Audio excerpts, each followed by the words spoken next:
Aê! Aê! Eu convidei, mas eu não aceitei. Aí como que entra, né? Não, veio de pedido pra mim, eu falei, e agora, não é Ah lá, mesmo? E agora? brujologia, acho que tem que aceitar, sim. Tem que aceitar. Quando você convida, você aceita.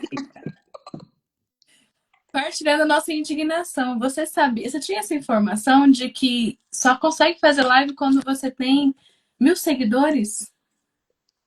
Não é fácil pra quem é creator, né? Não, não é fácil. Que gostoso te ver de batom vermelho, me lembra da faculdade. Cara, que saudade, Gi. Que saudade. A gente tá fazendo a live, mas já tá todo mundo sabendo, tá todo mundo sabendo, eu e você, que a gente precisa marcar o café, né? Sim, precisamos. Porque essa coisa na distância não dá pra matar toda a Não. saudade, não. E essa vida de psicóloga é muito correria, né? Ai, pois é, menina. Vamos falar sobre isso hoje. Vamos! Fale mais sobre isso, né? Fale mais sobre isso. Como diz nosso papai.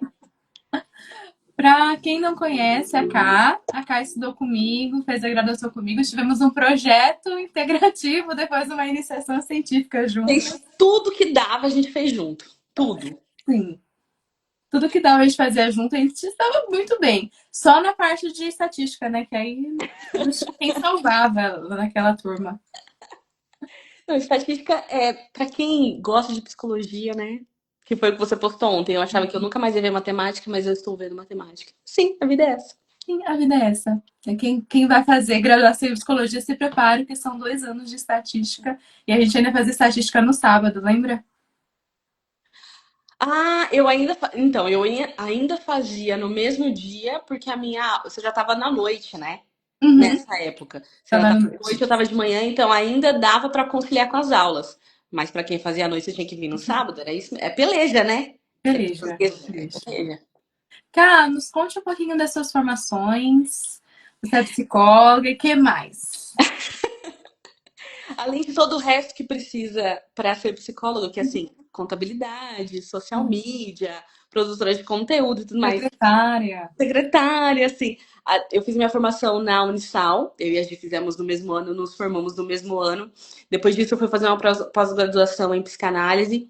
Fui fazer alguns cursos, né, para dar continuidade nesse estudo que nunca acaba, né? Quando você escolhe a faculdade de psicologia, você já tem que estar alertado de que você nunca vai deixar de estudar. Não que eu ache que outras profissões você tem esse luxo de deixar de se aprimorar, né? Mas quando a gente fala de psicologia, psicanálise, qualquer outra abordagem, a gente está falando desse estudo que nunca acaba, dessa continuidade. Então, assim, depois da faculdade, eu nunca parei, né? Fui fazer essa pós. Queria muito saber o que era uma pós-graduação.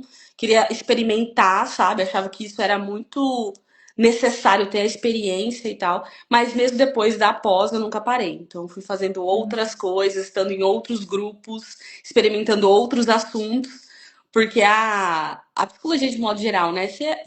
Ai, nossa, esse assunto me interessa, hein? Vou entrar num grupo pra estudar sobre isso. Uhum. Aí acaba o grupo, você fala, ai, esse assunto não me interessa mais tanto, acho que eu vou estudar uma outra coisa. E você vai, né? Você nunca acaba. Eu tive mais ou menos esse caminho. Me formei junto com você, né, com a psicanálise. Aí entrei de cabeça na neuroavaliação. Na Falei assim, neuro. nossa, fui pro autismo, depois eu voltei pra clínica, aí já era TCC, e agora eu tô apaixonada por ACT. E aí a gente tem que estudar, né? É uma profissão que se faz muito com o estudo. Você faz muito, eu acho, também de com pares, né?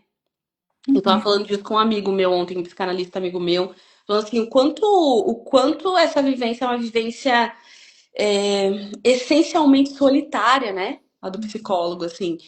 E o quanto é importante, já puxando o gancho, né, do nosso assunto principal, que é a saúde mental, o quanto é importante você ter pares, assim, você ter uma troca, o quanto é rico esse momento que você para e desabafa, sabe? De o que você enfrenta, quais dificuldades você enfrenta, e olhar para um outro e identificar que ele passa pelas mesmas coisas, às vezes, ou outras coisas, sabe? E aí, assim, não só para o psicólogo, né? Eu acho que em qualquer outra profissão, qualquer é, atuação profissional, é importante você ter lugares, sabe? Espaços. ou pessoas, que é o que a gente chama de rede de apoio, sabe? Para poder ouvir tua reclamação, sabe? Às vezes você só quer reclamar. Uhum. O É. quanto é bom compartilhar, né? Então, isso, eu acho que para quem é psicólogo, isso tem um peso diferente, mas para todos os profissionais isso acaba sendo muito importante, ter lugares, né, de apoio. Nossa, isso que você falou é bem importante, né? A gente ter onde falar sobre, né? Uhum. Muito bacana. Vou começar com a primeira pergunta, então, posso? Bora. Então, a primeira pergunta, nossa live, ela é sobre saúde mental para quem cuida de saúde mental. Então, a gente vai falar um pouco em terceira pessoa, mas primeira pessoa, né? Sobre nós mesmos. E a primeira pergunta é: qual a importância da saúde mental, especialmente para quem trabalha com psicologia? Como que você vê?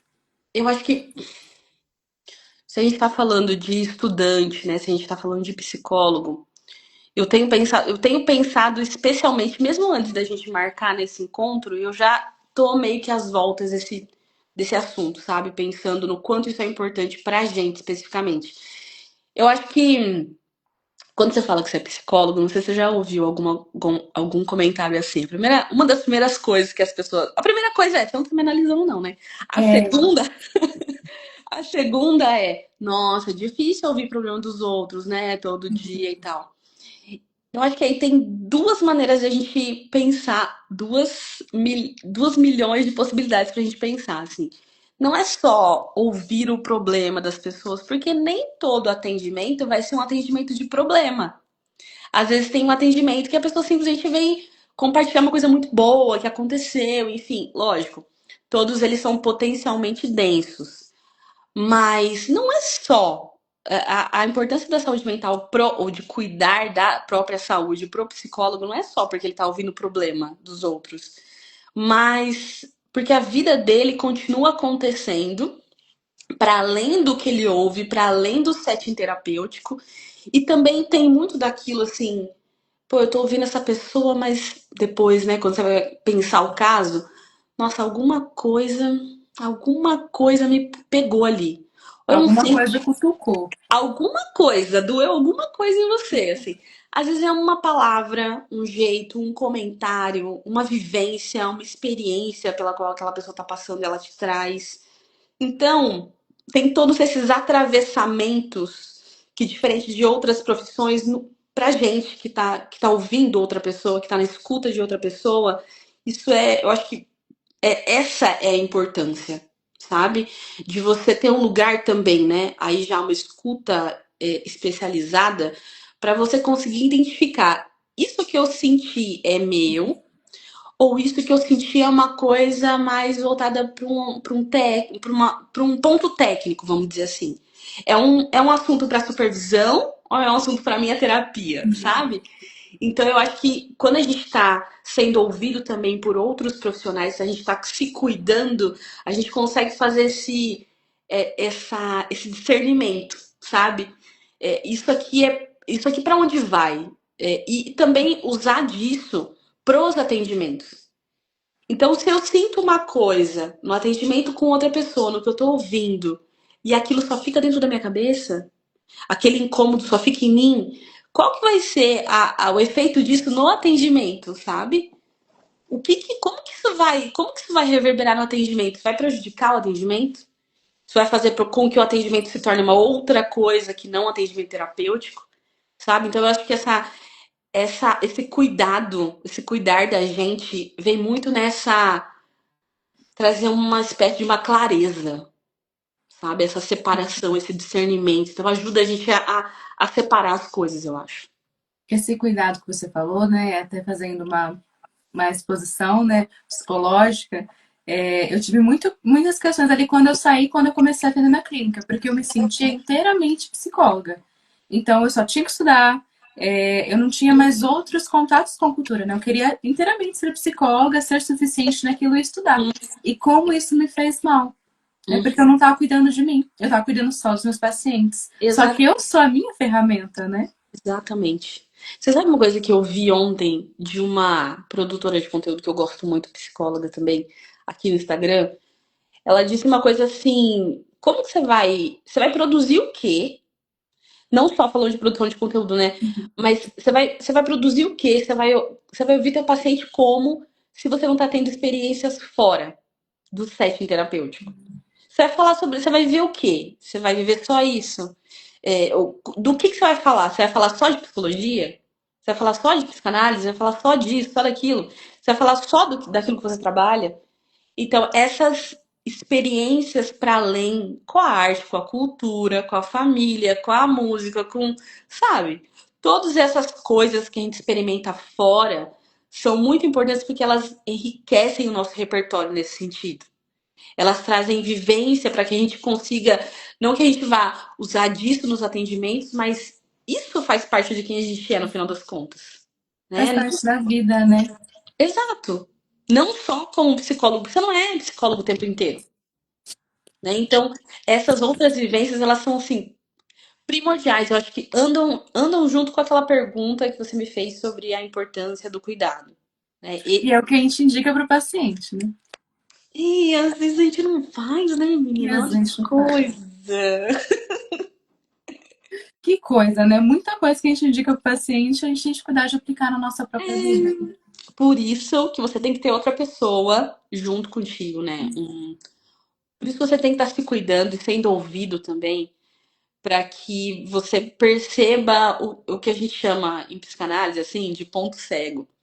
Então, como você vai identificar, como que você vai conseguir apontar esses pontos cegos para o paciente se você não está percebendo os seus? Né? Se o momento que você acha que você já sabe tudo, o que que você vai. Não tem nada para ser feito, né? No momento que você acha que você sabe tudo, você vai estudar para quê? Você vai fazer terapia para quê? Você vai ter outras experiências para quê? Então você acaba se fechando nesse conceito de que, não, eu tô bem, eu já sei o suficiente. E o que você falou, né? Até minha paciente comentou aqui. Olha, minha paciente se expondo aqui. E o quanto que a gente aprende com vocês, né? Até fiquei muito feliz com esse comentário da Pam, mas o quanto que a gente aprende com o paciente. Assim, eu falo que eu me tornei psicóloga a partir do momento que eu comecei a atender e comecei a entender que quem me ensina é o paciente, né? Eu não sei de nada, eu sei da técnica, mas quem vai me falar sobre a vida dele é o meu paciente, não sou eu. Perfeito, perfeito, Gi. Eu concordo 1000%. É, agora fazendo. Eu e a gente somos de abordagens diferentes, né? Sim. Mas eu sempre costumo falar assim, no. Lógico, tem as diferenças técnicas, manejo, intervenção, tarará. Mas assim, quando a gente fala de vínculo, a importância do vínculo é muito parecida em todas as abordagens. Você vai estudar e ler e aprender sempre sobre a importância do vínculo, sabe? O Freud falava assim: quem te ensina sobre psicanálise, quem ensina a psicanálise é o paciente. Uhum. Quem vai. O mais importante do que você. Não que isso não tenha importância, né? Porque a gente faz isso fora, assim, de estudar e continuar lendo e procurar saber mais. Mas o texto mais importante que você vai ler é o texto do teu paciente. Esse é o texto que você precisa ler. Esse é o texto que você vai lendo junto com ele para ir fazendo questões, que é o que a gente faz quando a gente está fazendo uma leitura ativa, por exemplo, uma leitura dinâmica, assim, lendo um artigo, e perguntando coisas sobre esse texto, sabe? Não impor a tua moralidade, os teus valores no que o paciente tá te mostrando, mas estar ali genuinamente, inteiramente e verdadeiramente para que você esteja apto para ouvir o que a pessoa está dizendo. Que Porque lindo isso. no momento que você, assim, uma coisa que e eu acho que você vai me entender também nesse ponto, assim, de momento que você tá ali, que você tá, a sua atenção fugiu, você já deixou de ouvir. Uhum. Sim. Esse para mim é o maior trabalho, assim, puxar, sabe? Puxando, puxar a tua atenção pro que você tá ouvindo. Porque aquilo que o paciente tá te falando é o mais importante de tudo. O texto, a supervisão, o manejo, o estudo do caso, isso vem no depois.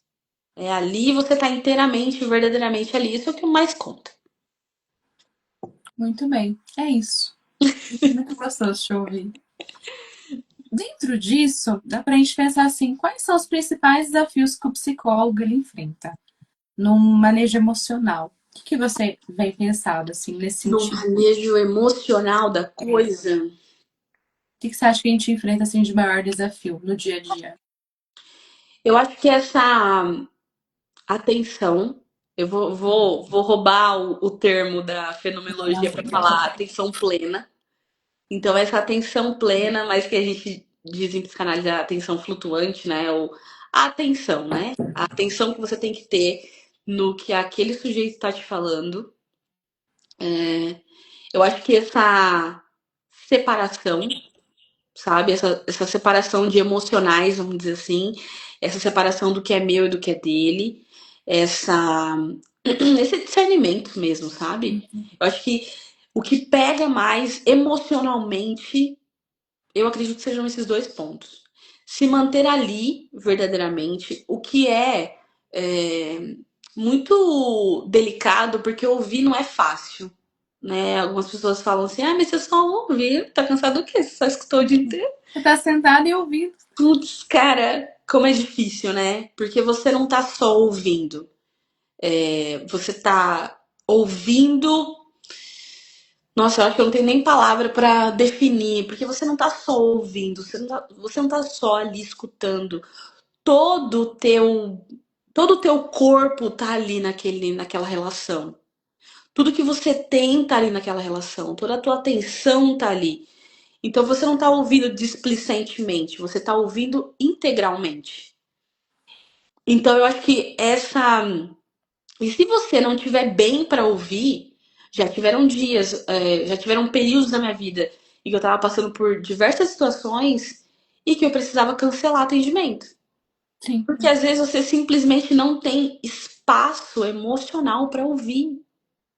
E para ouvir o outro, você precisa ter espaço.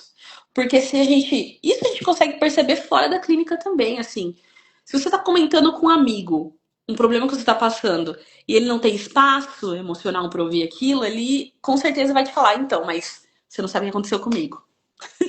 Ou ele vai te achar uma solução rápida, né? Não, Não é sei como resolver. simples. Ó, é só você ficar feliz.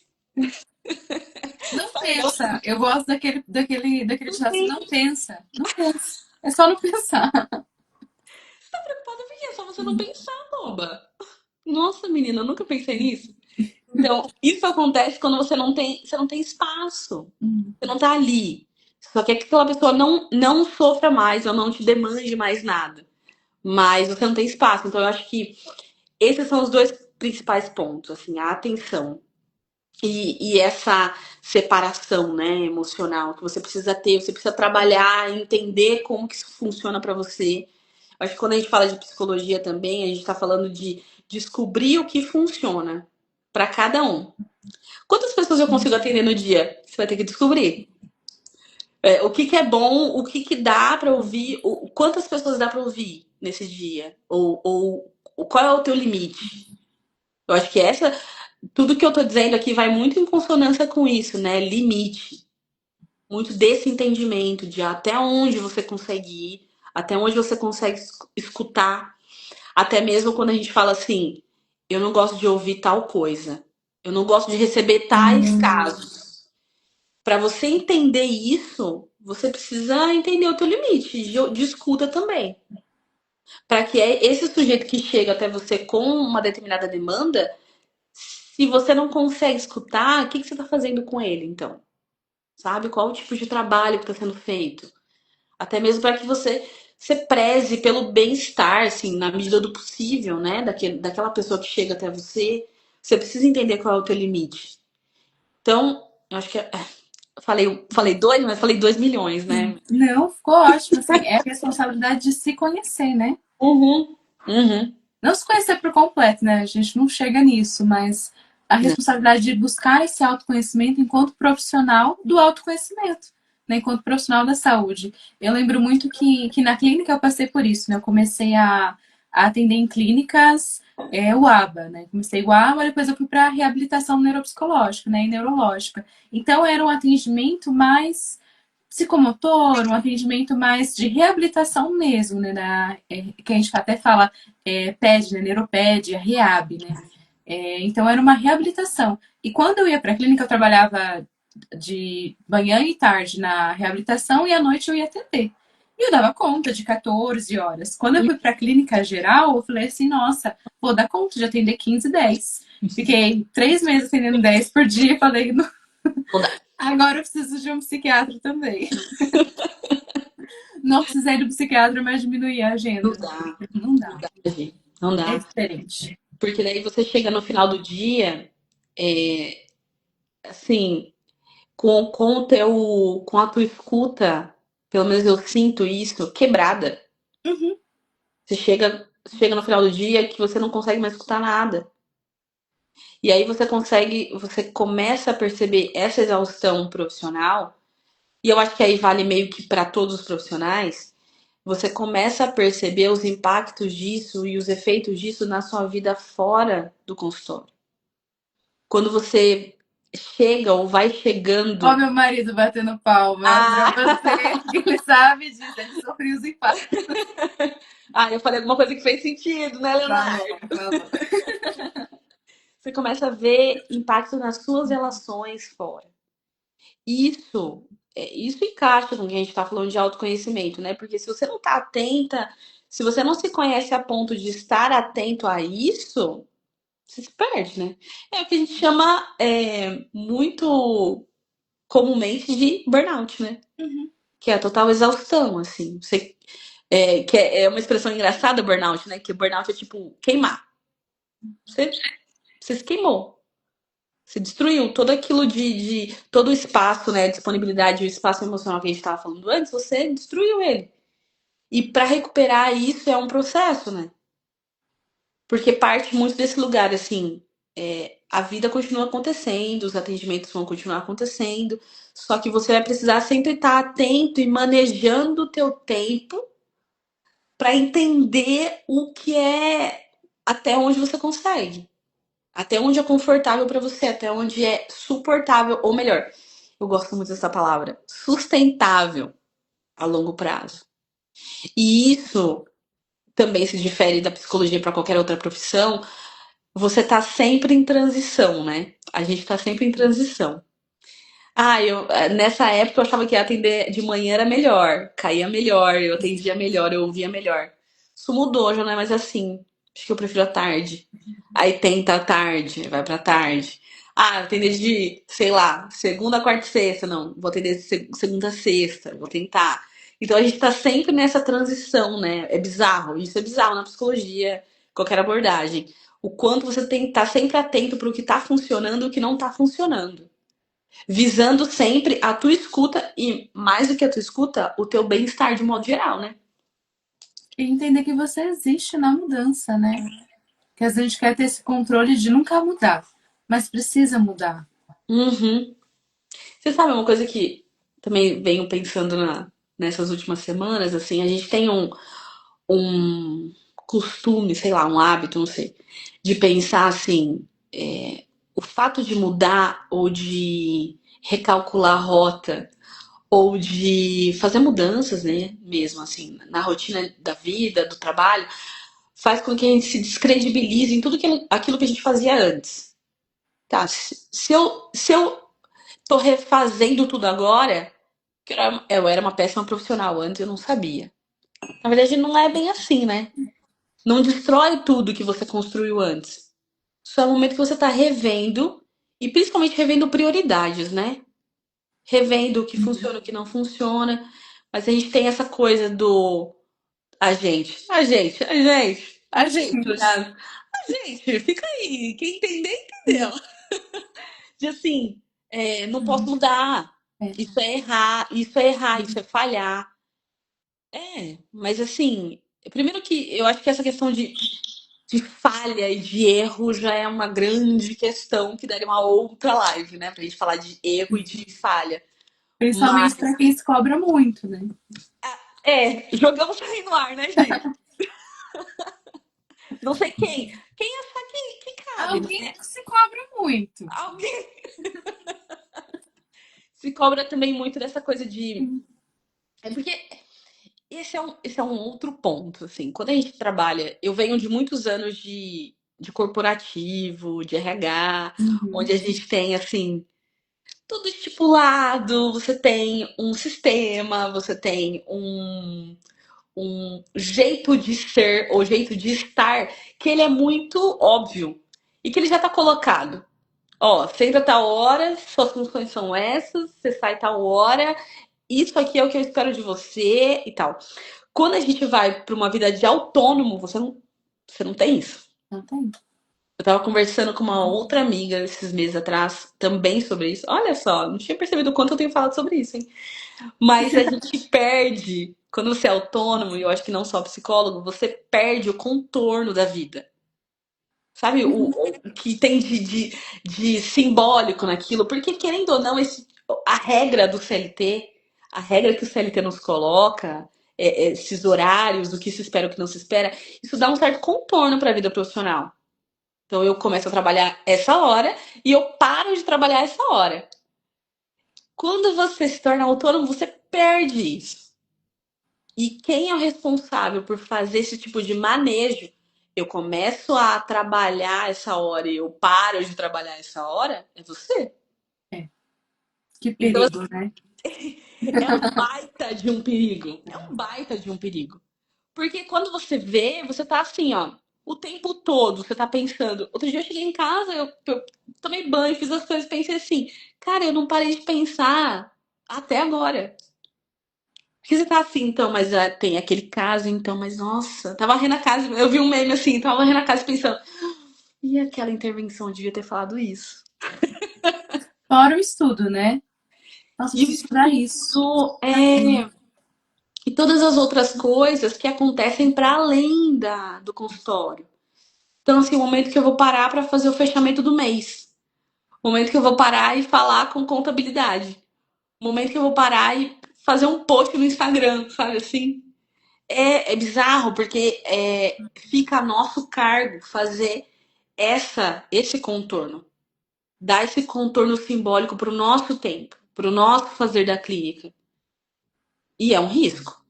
E É a um risco. gente não aprende isso na faculdade, né? Não, muitas coisas a gente não aprende na faculdade, mas essa é uma das que assim você aprende na raça. Na raça, porque também não vai ter uma receita de bolo. Ó, faz isso, ó. Você começa a ter horário dessa hora e tal, e finaliza esse horário, você não responde paciente antes desse horário e tal. Você não tem. Se o professor chegasse pra você e falasse assim, você ia falar, você tá maluco depois que você se formasse, né? Ia falar, nossa, que bobagem. Comigo não funciona assim, eu não funciono melhor assim. Eu funciono melhor daquele outro jeito. Então, assim, é na tentativa e no erro. Isso é o que mais a gente se depara, assim, no dia a dia. Tentativa e erro. Aposta e erro, vamos dizer assim. Que aí E você. tem dia que a gente tá ali pró para aquilo, e tem dia que a gente não tá. Exato. Você falou Exato. sobre responder paciente, né? Assim, eu acreditava, eu me formei nessa questão assim, de que se o paciente te ligar, você tem que atender. Né? Independente do horário, independente do contrato, assim, e também na nossa formação não tinha muito isso de contrato terapêutico, era mais um contrato boca a boca, né? E quando eu comecei a atender, eu achei que minha vida era assim, essa livre demanda. E aí eu fui adolescente falando assim, nossa, mas eu não quero isso pra minha vida. Porque tinha dia que eu tava super disponível pra responder, tem dia que não. E aí meu consultório começou a ser meu WhatsApp. Cara, Eu falei, não, preciso isso é limitar isso. terrível. Porque se for na livre demanda, toda hora vai ter demanda, né? Sim. Ou do outro, né? Que é esse outro que precisa de você, ou que ele tá te demandando alguma coisa especificamente ou explicitamente. Ou para pessoas muito exigentes, né? Fica aí quem é a cara para servir. Mas para pessoas muito exigentes, a nossa própria demanda. Sim. A nossa própria demanda de, meu, devia ter feito outra coisa. Devia ter falado de outro jeito. Vou sentar, vou fazer tal coisa. Nossa, eu preciso adiantar aquela outra coisa. Aí é prontuário, não sei o quê. Então tem as nossas próprias demandas. Então, se a gente não dá o que a gente estava falando antes de contorno, né? Se não se dá esse contorno, você não tem nem tempo para a gente volta naquele outro ponto de a vida fora do consultório. O que você está fazendo para além disso? Às vezes você está em algum evento, em algum momento com a sua família e está pensando. Uhum, Deveria ter feito tal coisa. Nossa, eu preciso ir para casa logo que eu preciso, tenho que estudar ainda hoje, né? uhum. Então, acaba que mina essas outras experiências também. Você falou sobre burnout, né? Como que é intenso o burnout em quem cuida da saúde mental, né? Eu Uhum, me lembro que eu sempre falo, né? Eu me tornei psicóloga na pandemia porque eu fiz um estágio em saúde mental, pronto-socorro, né? Dentro da pandemia, né? Dentro do hospital. E como isso me tornou psicóloga, né? É aquela vivência tão próxima da minha realidade e toda aquela coisa muito grande acontecendo que era a pandemia. Mas o quanto que isso também prejudicou a saúde mental dos profissionais, né? Da saúde em geral. uhum, O quanto que é uma profissão que adoece, né? A saúde mental, ela adoece enquanto profissão. uhum. Porque às vezes a gente não tem esse. E nem acho também, Gi, que é uma questão de negligência, autonegligência, sabe? Eu acho que é muito mais um lugar que a gente nunca aprendeu, sabe? E eu penso que para quem cuida, para quem tá envolvido com saúde do outro, né? Saúde mental e tal, no cuidado com o outro, isso fica mais evidente. Mas esse vamos chamar assim, esse autocuidado, ele raramente ele é aprendido desde pequeno, sabe? A gente vai aprendendo isso muito de acordo com as coisas que a gente vai vivendo na vida adulta, sabe? De, pô, eu gosto disso, daquilo eu não gosto. Isso em qualquer situação, né? Em qualquer relação também. Mas a gente não aprende isso. A gente não é ensinado a é, impor o limite, a gente não é ensinado a ser claro com o que quer, com o que não quer, com o que dá certo, o que não dá certo pra mim, o jeito que eu vou me relacionar. A gente tem, e eu falo a gente assim num contexto muito geral e também considerando tudo que eu ouço na clínica, esse tipo de delimitação na relação com o outro, isso é aprendido. Para nós, eu acho que tem um impacto diferente. Para nós, eu acho que tem um impacto muito mais profundo. Mas todo mundo experimenta isso em alguma medida, sabe? Eu penso isso, pelo menos, né? Todo mundo experimenta isso de, meu, o fulano falou comigo de um jeito que eu não gostei, mas eu também não respondi, mas agora isso ficou em mim, eu não sei o que eu faço com isso. Isso é a delimitação das relações, né? Eu acho que o efeito para nós é diferente, é muito profundo e talvez até mais pesado. Mas eu acho que todo mundo, de certa medida, experimenta. Oi, Vitor, meu paciente. Então, ainda com saudades de você, Camila.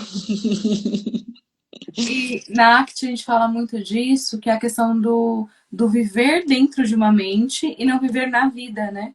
Uhum. E a gente trabalha muito isso nessas relações, né? De como que eu vou reagir nesse determinado momento, eu fico ruminando e pensando qual que é a forma adequada de viver e eu não me relaciono. Não me relaciono só aqui. Né? Eu não me relaciono dentro daquilo que está acontecendo. Uhum. Ai, a Cris tá aí. Ah, Cris! Ai, Olha só. a Cris, a gente tem que marcar Ei, uma coisa também, Cris, hein? você quer entrar? Se Ai, você quiser entrar, cabe três? eu acho que sim. Não cabe? Três? De só A chamar. gente vai bem pra entrar. A minha sogra, não, ela falou que não quer entrar, não. Um dia você vai entrar, Cris, a gente vai falar aqui com você. A Cris, ela também aturou a gente ali na faculdade. Entra com Aí um os dia você vai filhos. entrar, tá bom, Cris? Aí a gente prepara você antes. Não vai ser assim do nada. E, cá, voltando a essas perguntas, eu acho até que você já respondeu, mas de uma forma de resumir mesmo para dizer, né, para esses profissionais de psicologia, quais são os sintomas, né, para reconhecer quem está aí, quem está caminhando para um burnout, assim, dentro da profissão. Eu ia falar assim, de bate pronto. esse empobrecimento das relações. Um pouco disso que eu conversei com esse meu amigo que eu comentei com você essa semana, falando sobre o quanto é solitário, né? Eu falei pra ele assim, quanto isso é. Eu falei exatamente isso, assim, o quanto isso é perigoso, o quanto esse isolamento ou essa profissão ser muito solitária é muito perigoso, porque a tendência, não que todos, né? Mas a tendência é que a gente vá se acostumando com essa solidão e vá se fechando e se isolando cada vez mais. Eu acho que se tivesse um sintoma assim que mais e que me chamou a atenção também na minha vivência com a clínica, foi esse fechamento social, vamos dizer assim, esse Uhum. isolamento social. Eu acho que isso culmina no empobrecimento. Porque mais daquilo, né? Se você não está vivendo outras coisas fora do setting, talvez as relações com os pacientes elas se tornem é, mais, acho que, não sei se pesadas ou onerosas, alguma coisa nesse sentido. Eu acho que o fato de você não viver coisas para além e estar empobrecendo as suas experiências fora, as suas relações fora, tem sim um efeito nas relações com o paciente, na relação com o paciente. Sabe? De alguma maneira isso vai reverberar na relação com aquela pessoa. Olha que importante você está dizendo, né? E isso impacta na relação terapêutica, né? Totalmente. A Bia que entrou, o Unisal tá cheio Bia, também. oi, Bia. A Bia era nosso triozinho. Ai, só pessoas que eu A amo. Bia, é. A Lari também, a mãe do Lorenzo, que eu atendi há muito tempo. E como isso é importante, né? Assim, da gente percebendo os sinais que impactam no nosso atendimento, né? E na nossa vida, né? Porque a gente também é vida. Eu me policio muito para não passar a imagem de uma psicóloga que não tem problemas, né? Aquela psicóloga suprema, né? Eu lembro muito que a Beth, a nossa professora, que a gente Amo. ela falava assim, o ser psicólogo, né? Aquele ser que é psicólogo, né? Ele é inteiro psicólogo, né? Ele Eu não é sou. humano, ele não é Deus, mas ele é o psicólogo, né? É. Endeusado, né, naquilo, né? E como isso prejudica nossos pacientes, né? Cara, essa, eu não sei se todo mundo passa por isso, né, depois que se forma. Essa foi uma das coisas que me bateu também algum tempo atrás, de perceber exatamente isso, assim, o quanto era difícil ou eu tinha me distanciado muito de outro eu que não o eu psicólogo, não o eu psicanalista. É, eu acho que tem muitos pedaços disso, tem muitas camadas disso. Mas isso prejudica os pacientes, não é que prejudica o paciente, né? Mas prejudica a escuta, mas te prejudica. Inicialmente, assim, de saída, te prejudica. Porque você acaba não conseguindo falar de você para além daquilo que você é, para além daquilo que você faz, melhor dizendo. Porque é muito comum, né? Fala de você. Ah, então. Psicólogo. Que foi? Você me perguntou, Camila, fala de você, da tua formação. Ah, então. Me formei na Unisal, me formei junto com a Gi, depois eu fui fazer uma pós, depois eu fui estudar tal coisa. Só que existe um mundo para além disso. E a gente, quanto mais a gente faz, e mais uma vez, né? Se você não tá atento, você vai se anulando, sabe assim, anulando uma parte sua que é o que traz o brilho pro fazer da clínica. A Giovana ser a Giovana é o que faz o teu fazer clínico, não é o que você estuda necessariamente, mas é você ali. Então, quando um paciente está com você, ele tá captando não só aquilo que você teoricamente sabe da teoria, mas aquilo que é tua essência, o teu jeito de falar, o quanto você, se você ri, se você não ri, se você é extrovertido, se você é introvertido, é o teu jeitinho ali de ser. Então não é só a teoria. Eu acho que quando a gente fala de vínculo, a gente tá falando disso, né? O quanto tem da Camila nos atendimentos, o quanto tem da Giovana nos atendimentos. E quando você passa a se ver só psicólogo, aonde foi parar o resto?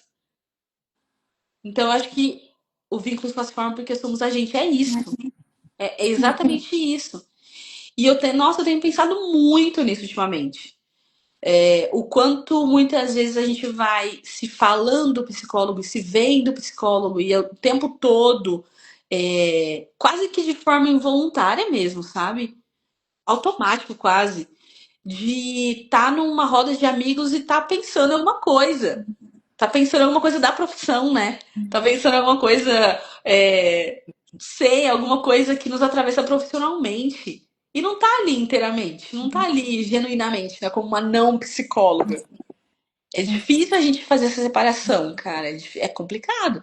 Tem um. Ah, já te falei dessa série maravilhosa que eu quero que todo mundo assista, que chama Ruptura. E Ah, eles essa nunca vi. falam. E eles falam exatamente disso nessa série. Por isso que eu fiquei assim, ó, chocada nessa série que é muito boa.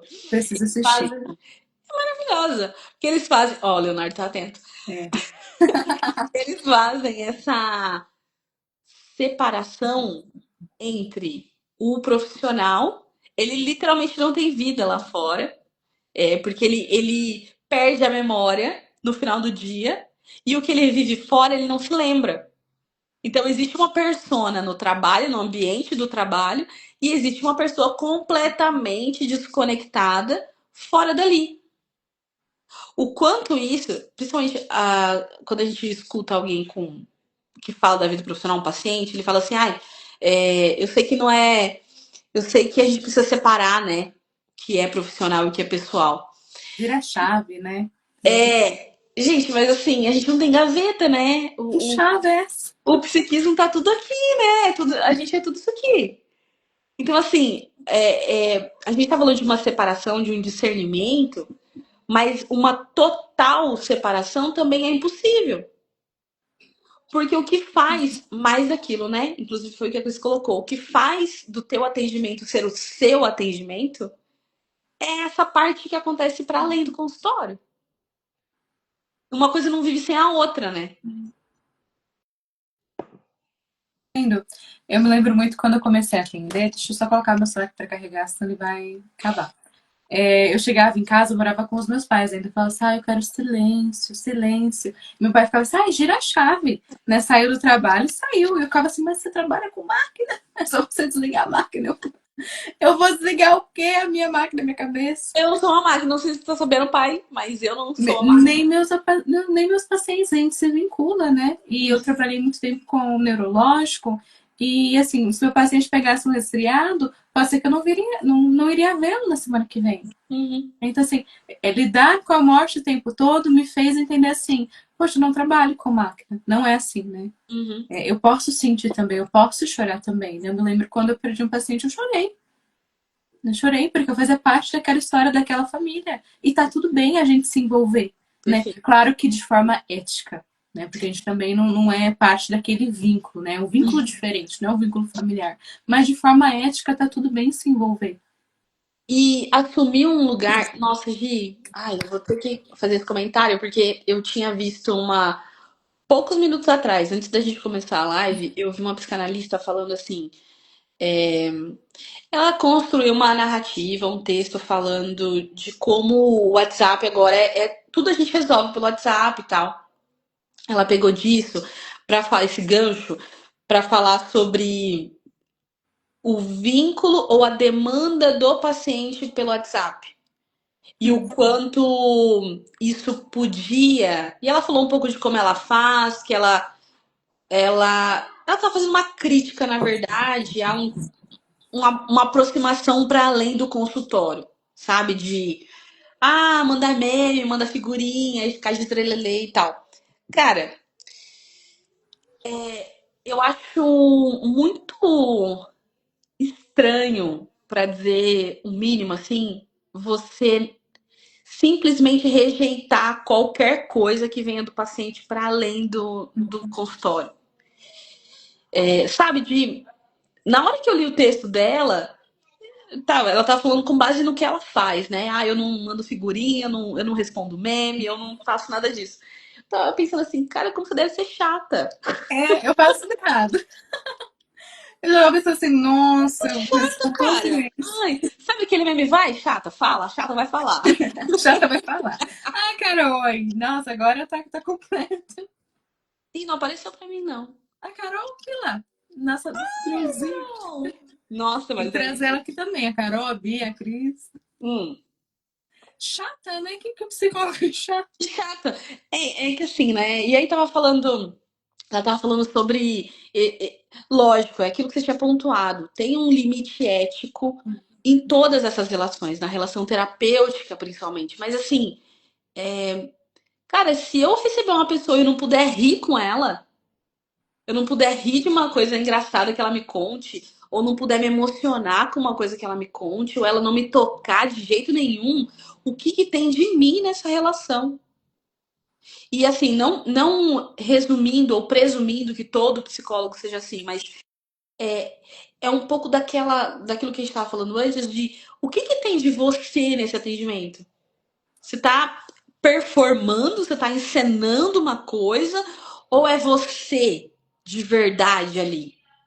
Sabe? E o você de verdade passa por esse lugar de esse vínculo ele me toca. Esse vínculo é importante para mim. Eu me Então, importo, né? Eu me eu me importo. importo. Exato. Isso não significa que você vai deixar de ter um rigor ético nessa relação. Mas você vai admitir que essa pessoa é alguém. Não é uma. É quando a gente trabalha com máquina, por exemplo, ou com corporativo, não é um número. Não é uma máquina que está em setup, por exemplo. É uma pessoa, sabe? Esse vínculo. Lógico, mais uma vez, né? Você não vai ficar trocando ideia como se fossem dois amigos. Mas você vai minimamente perceber que aquele ser humano está com você, né? Que existem emoções, existem sentimentos na relação. Até porque se a gente não está atento a isso, em como aquele encontro demove as nossas emoções, tá, se perde tudo, né? E como é bom às vezes receber, né, uma mensagem assim, né, um memezinho, né? Eu Um falo para meme, meus uma fãs que eu gosto do figurinha, meme. um negócio engraçadinho. Porque às vezes você acha uma coisa assim que assim, foi a terapia, é o meme. Aí manda e falo, nossa, é a pessoa E no que isso prejudica uma que relação, prejudica. Eu lembro sabe? uma vez que eu tenho uma paciente, né, que é bailarina, e ela me convidou para ir, né, no recital dela, né, no, no, no musical. E aí eu fui e postei no TikTok, né, assim, que na faculdade me falavam muito desse ausentar-se, né? E olha eu aqui formada indo ali aplaudir a minha paciente, né? E tinha comentários de várias psicólogas falando assim, nossa, que legal, né? Que bacana. E tinha comentários de algumas falando assim, não, mas eu prefiro estar mais. Adoro mandar mesmo pra minha psicóloga. Essa psicóloga também adora receber. Ela mandou falar. Ela só mandou falar que adora receber. E tinha gente falando assim, ah, mas eu prefiro essa distância, né? E tá tudo bem, são perfis, né? E eu Exato. também não vou ser próxima de todo mundo. Né? Tem pacientes que eu atendo que eu sei que tem uma distância ali, uma afetividade, um menos, não menos afeto, mas uma distância ali que é calcável do perfil daquela pessoa. Tem paciente Perfeito. que é mais fechado e eu não vou ser super aberta, super acolhedora para não fazer mal para ele, né? Eu vou me adaptar ao vínculo da pessoa. A gente faz isso em todo lugar. Se a gente é o mesmo com todo mundo, a gente tá errado. Exato. Mas se a gente fosse máquina, aí seria um pouco mais fácil, no chat GPT, uma coisa assim, seria um pouco mais fácil, né? O chat, ele se adapta. Semana passada aconteceu alguma coisa desse tipo, né? Que um paciente meu tinha comentado sobre uma conquista que ele estava planejando, uma coisa muito grande que ele ia comprar. A gente falou de interseção, trabalhamos em interseção e faz todo sentido com o percurso analítico dele. E aí ele mandou mensagem com a foto e falou: comprei. E, cara, a primeira coisa que eu falei foi: estou muito feliz por você. Isso não é da boca pra fora. Isso é genuinamente. Estou, principalmente, considerando tudo que a gente vai construindo sobre aquilo e ver a pessoa se movimentando. Lógico, a gente não parte de um ponto assim: isso é certo, isso é errado, isso faz. É o que eu aprovaria moralmente. Não é nesse sentido. É de acordo com o caso. E às vezes você vê pessoas que estão num estado deprimido tão profundo, mas tão profundo, fazendo movimentos mínimos. Você fala, cara, como isso te faz o dia brilhar, assim, sabe? De, meu, é isso. É um movimento que para a pessoa é pequeno, mas diante de tudo que você já ouviu, você sabe o quanto ela se esforçou para fazer aquele movimento, o quanto de trabalho psíquico foi envolvido para ela fazer aquilo. E você fala outra coisa, a não sei, estou feliz por você. Você falando isso, você até me emociona, porque eu tinha um caso de uma paciente muito difícil de acessar, né?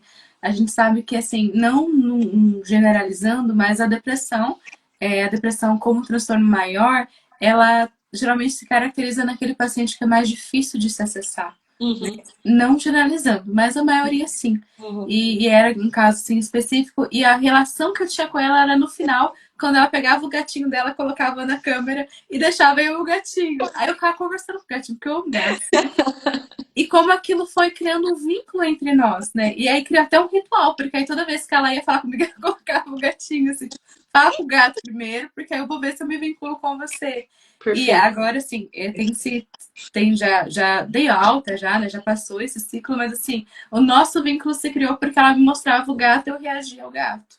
Que para ela era importante, né? Igual esse que você tá dizendo, né, do seu paciente. Ele foi lá, tirou foto porque para ele é importante, né? E para mim também é. Agora, se você. Não, eu não posso, então, eu não posso me envolver, né? Não posso me envolver, eu não posso. Você, ela tava postando ali. Quando ela te mostra o gato, ela tá postando ali. Tem algum efeito simbólico nisso. E teve um efeito simbólico disso.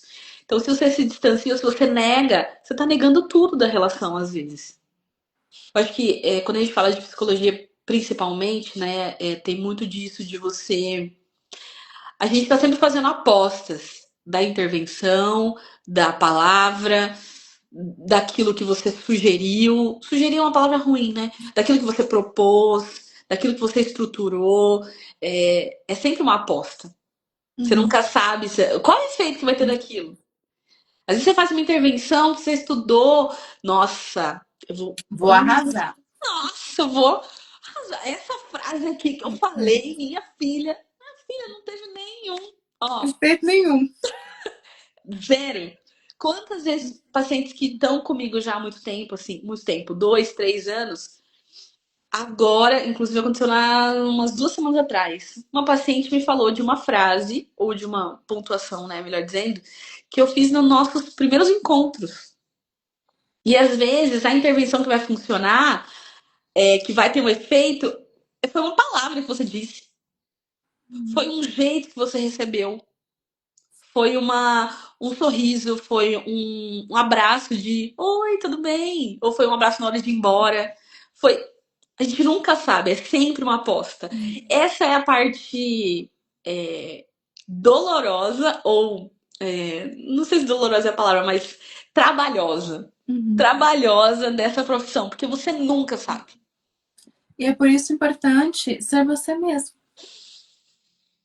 Matheus entrou agora. O Matheus é meu amigo da fisioterapia, trabalha comigo.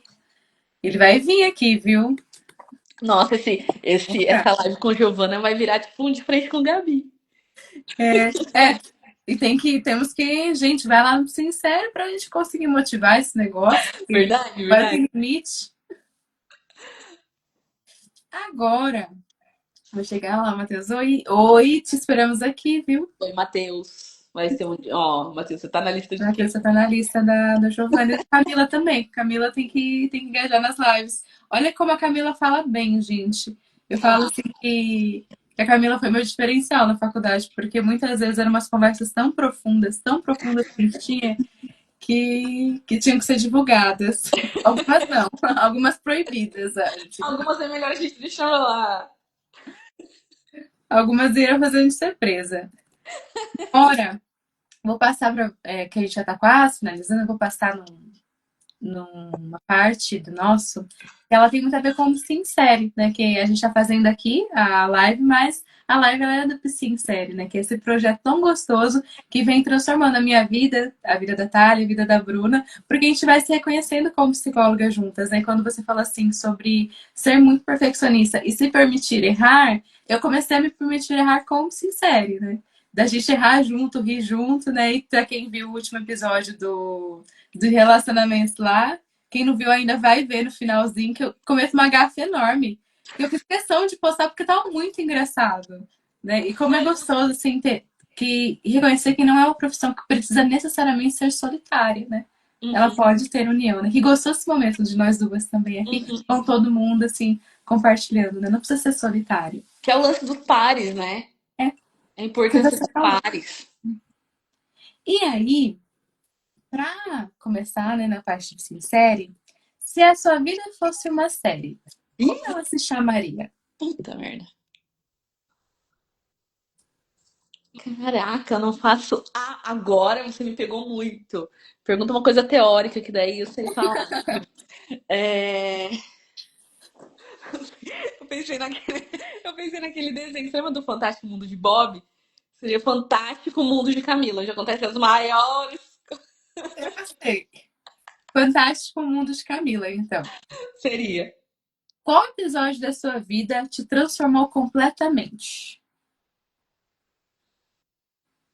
Eu não acho que teve um episódio específico, mas eu acho que algumas,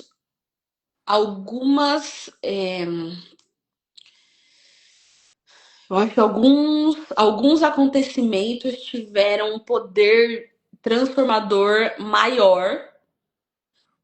E é engraçado, né? Porque eu tava falando antes de como a gente só percebe depois esse tipo, quando é uma coisa muito boa, quando é uma coisa É, a que Cris encaixa não sabe quem muito. respondeu, o Matheus já se É, preparem para essas perguntas. também. Ah, Matheus, você já vai notando aí, então. Também tem essa coisa na vida pessoal, assim. Você só percebe o quanto aquele período da tua vida te mudou depois, muitas vezes, só depois que ele passou. Só a posteriori, né? Como a gente diz. Então, tiveram episódios da minha vida. Eu acho que o momento que eu, inclusive, estou no meu sofá, que dos meus pacientes troquei de lugar, né, com eles hoje. O momento, por exemplo, que eu formo a minha sala foi um momento do ano passado, né? Foi um momento onde alguma coisa aconteceu, sabe? De muito importante, de muito profundo, de muito transformador. Então eu não acho que exista um momento específico, mas eu acho que tiveram momentos como esse, por exemplo, que tiveram um efeito profundo depois, sabe? Depois que passa, ou depois que você já passou da correria de fazer, que aí você para um momento e fala: caraca, era isso que eu queria. Ou, caraca, que bom que eu fiz isso. Olha que lugar legal que eu cheguei. Isso falando não de um lugar físico, mas um lugar assim, porra, olha como eu cresci, sabe? Então eu acho que tiveram esses momentos transformadores, esses episódios assim de final de temporada, que você fala, caraca, o que vai acontecer na próxima? Então, eu acho que tiveram esses momentos. Ai, que gostoso. E teve alguém ou algo que mudou o rumo dessa temporada? Acho que você acabou dizendo, né? É, Da clínica. Acabou respondendo. Se pudesse voltar para aquela versão de você, o que diria ou faria diferente? voltar pra. Que versão? Qual versão? Antes? Essa Antes não. versão antes. É. Meu, eu falaria o que eu aprendi recentemente e me toquei recentemente, né? Porque muitos anos de análise fazem isso com a gente. Eu Sim. diria, começa, só vai. Porque muitas vezes a gente tem, inclusive eu escrevi um texto que eu tá programado para ser publicado em algum momento aí entre hoje e amanhã, Hum, falando sobre isso. Começa pequeno. Começa pequeno, não precisa começar grande.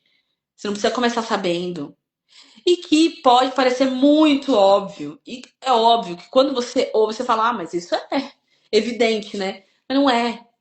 Porque às vezes se tem essa coisa de eu já tenho que começar sabendo. Já tenho que começar sendo muito bom. Já tenho que começar sendo muito perfeito. Não tem. Se você não, se você mira nessa perfeição, que é uma ilusão de perfeição na nossa cabeça, você não vai começar. Você não vai fazer. Então começa mesmo que seja pequeno, começa devagar. Experimenta as coisas devagar, que foi uma coisa que eu aprendi recentemente em análise. Muito bom. Gostei, vou usar. Por favor, Giovana. Tá. Para quem está ouvindo, ou talvez esteja passando por um episódio difícil, ou que se identificou com alguma história nossa, né? Sua, nossa. Que mensagem você deixaria? A Então, mensagem da Camila como pessoa. para um momento difícil, Uhum. fale com alguém. Se não for possível falar com alguém que tenha uma escuta especializada, eu acho que é válido também você ter outras pessoas para compartilhar, que é o que a gente estava falando antes da rede de apoio, né?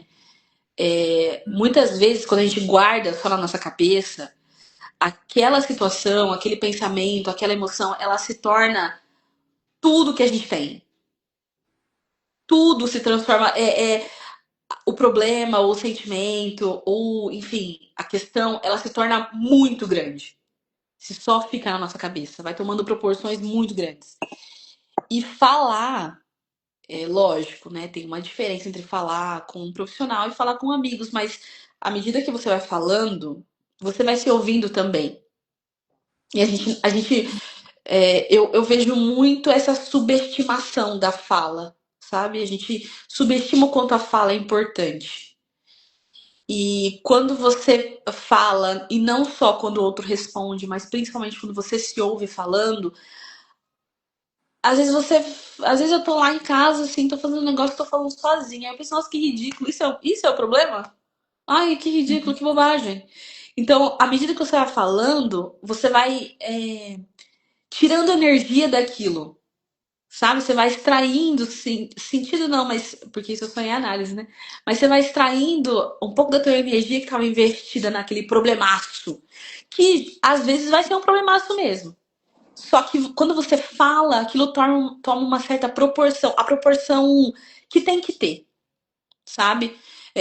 Quando a coisa tá só na nossa cabeça, tende a ficar muito maior.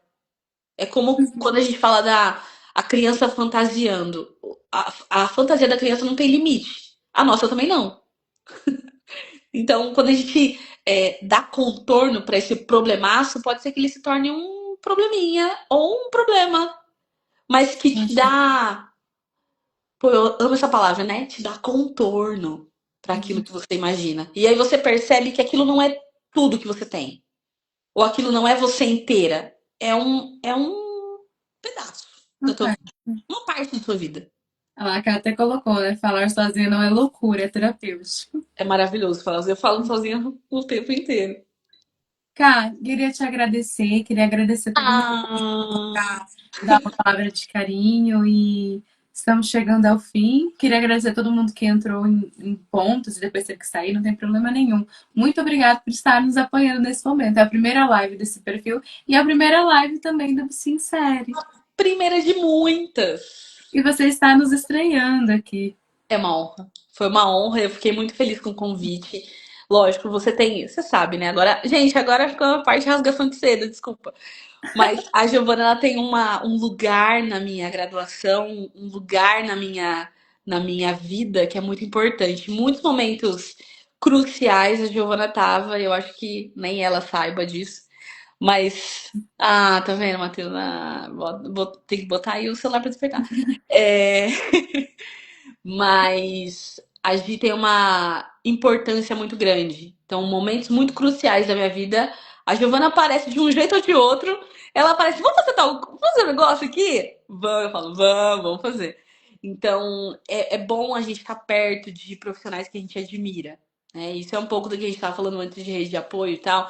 É bom ter pessoas junto com a gente para fazer junto, para desabafar, enfim. Então, fica o meu agradecimento também pelo convite e qualquer momento que quiser, é nóis. Você vai voltar. E é recíproco, né? A Camila ela vem me ajudando em muitas, muitas questões minhas. E é uma amizade muito, muito bonita que a gente tem. Obrigada, viu? Eu que te agradeço, do fundo do coração, foi muito bom estar junto. Ai, obrigada. Então, agora eu vou sair emocionada. Ah, por favor, Igual né? também afeta.